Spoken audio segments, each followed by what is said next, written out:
عرض الاوبرا ده دايما بيبقى فيه الاساس بتاعه بتهيألي، يعني بصحني بقى لو انا غلطان، الاساس بتاعه بيبقى الاوركسترا او المزيكا اللي طالعه بتبتدي من هنا، ولا بتبتدي ان انا عندي عرض، انا دلوقتي انا عملت كاني عملت الاغنيه وعليها عملت اوركسترا فطلعت منها بقى بقيت كل حاجه تانية؟ هو بيقول الفرخه قبل البيضه ولا البيضه قبل الفرخه؟ لان فعلا انا ما ببقاش فاهم، لان كتير بحس من الاغاني نفسها ان الاغنيه دي كانت اصلا موجوده، ده كان لحن موجود، ده كان اصلا اوركسترا كانت موجوده، وبعد كده اتحط فوقها الاوبرا. هل ده حقيقي ولا هو الموضوع بيمشي مع بعضه زي كأني بعمل أغنية؟ لا، هو الأول طبعا، الأول هو مش الأوركسترا، هو الأول القصة نفسها أو السيمفونية نفسها. لا القصة نفسها، الرواية. أوكي. وبعدين الرواية ديت بيتحط لها تصور الأول، هل دي قصة زي ما هو قال في الأول، هل هي دراما، هل هي كوميديا، ماشي، هل هي إيه بالضبط. تمام. وبعدين المؤلف من القصة بيبتدي يحط تيمة، يعني تصور لتيمة لحنية، وبيبني على التيمة دي بقى هارمونيات كتير بتفضل بقى تطلع وتدخل وترجع تاني نفس التيمة، بس ده على مدار العمل كله. تمام. وبيبتدي يطلع منه، بيطلع ألحان تانية في سلالم تانية. يعني الموضوع مش يعني الموضوع، انا هحاول ارد عشان انا بس بحاول افهم، لان مثلا عندك زي مثلا في السيمفونيات هتلاقي مثلا يقول لك بحيرة البجع مثلا، او حاجات اللي هي موتزارت. احنا بس مثلا فعلا محتاجين نوضح حاجة مهمة جدا، محتاجين نقفش البلية. العمل السيمفوني حاجة، والباليه حاجة، والاوبرا حاجة. يعني ما انا كنت جاي لك ما انا جاي لك يعني انا حضرت سيمفونيات، انت جاي من بعيد قوي، قرب بقى شويه. السيمفونيه دي هل انا بحس انه ممكن يجوا مثلا حاجه، ياخدوا حاجه الموتزارت مثلا، لا تسي اللحن نفسه او السيمفونيه نفسها، ويركبوا فوقه عمل اوبرالي او تقلب، ولا ده ما بيحصلش؟ لا ده ما بيحصلش. هو العمل من البدايه عمل اوبرالي خالص. يعني هو يعني بيبقى يا عمل اوبرا او اوركسترا او باليه. تمام. اوكي. لكن هو مش الاوركسترا وبعدين بيحط عليه كلام. لا اوكي ماشي. اوكي. ايه ده ازاي؟ طب ما احنا بنشوف حاجات بتبقى مثلا، شفت بقى، ما انا عشان كده بسال. ايوه ما انا جاي لك اهو، انا بحاول اساعدك. جيت لي انا جيت من بعيد بس انت قربت اهو. احنا ساعات بنشوف حاجه وبعدين يقول لك دي اصلا من موتزارت او السيمفونيه الخامسه مش عارف ايه او كذا او كذا. جميل. وبيبقى عليها غنى اوبرالي، ولا ده احنا بنتخيله؟ لا هي يعني ايه عليها؟ ما انا عايزه عليها دي يعني ايه؟ يعني في واحد زي ما عليك كده تنور بيطلع كده. اوكي. لا هي العمل من البدايه زي ما قلت، العمل بيتألف على الانسان على اساس ان هو عمل غنائي، تمام، او عمل او بس عزف، لكن هو مش انا بيعمل المزيكا وبعدين بيقرر لا انا. فهو غالبا العكس، هو بتنزل كامله بعد كده بتنزل اكنها من غير مقتطفات. ساعات ممكن تلاقيهم بيشيلوا العمل الغنائي ويسيبوا اللحن بس. بالظبط.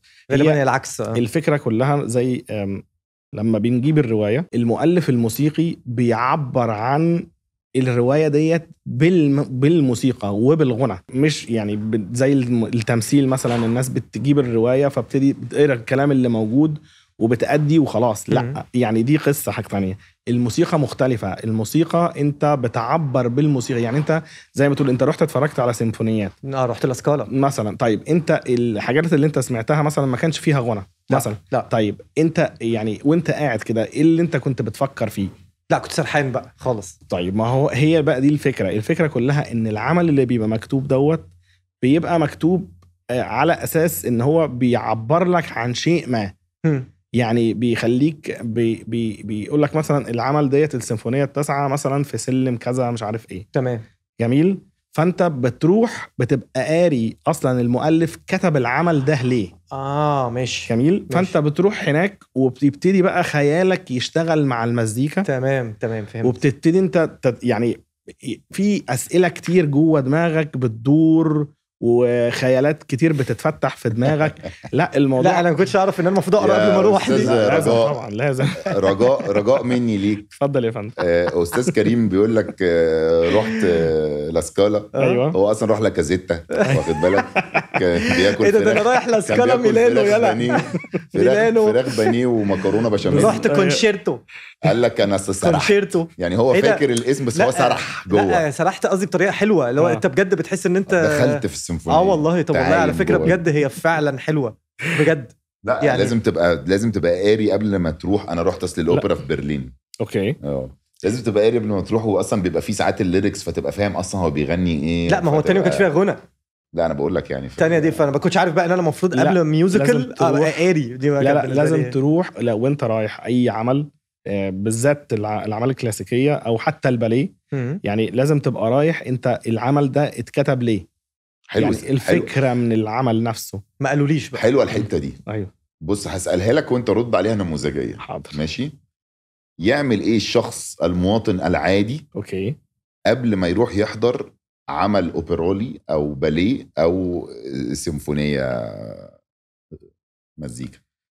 موضوع سهل جدا وبسيط مش صعب خالص. يعني هو بس كل اللي هو مطلوب منه انه هو زي ما بيدخل على جوجل يدور على اي معلومات او اي حاجة هو عايزها في حياته، يدخل يكتب اسم العمل ويقرأ نبذة عنه ويقرأ نبذة عن المؤلف. وهو يعني الموضوع هيبقى انترستنج جدا بالنسبة له بعد القراية ديت. لان انا زي ما قلت قبل كده هوت ان الاعمال دي الاعمال الكلاسيك بالذات او الفنون الراقيه ديت هي اتكتبت لهدف. هي ما اتكتبتش فكره ان انا رايح اسلي الناس او رايح انا واحد النهارده ما عنديش حاجه فيلا بينا نروح ندخل مسرح نتسلى او نسهر النهارده سهره حلوه ولا حاجه. لا الاعمال دي مكتوبه ل عشان يدي الإنسان أفكار جديدة، فلسفات جديدة وأبعاد أخرى وخيالات تانية بتخلي البني آدم في مكان تاني فكريا وروحيا ومعنويا. يعني هي ما اتكتبتش كده يعني وخلاص.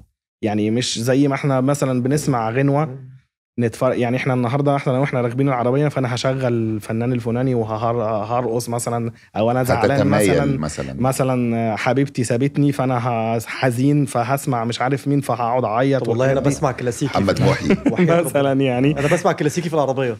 لكن الفكره من الاعمال ديت ان هي ليها هدف، مش بس هي مش مكتوبه كده علشان كده الاعمال دي عايشه لحد النهارده.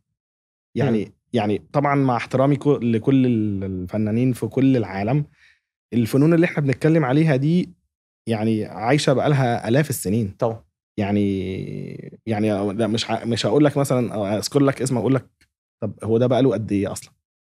يعني وبعدين الفنون دي بتتسمع في كل العالم. يعني دي الحاجه الوحيده اللي كل شعوب الارض مجمعين على ان هم يسمعوها.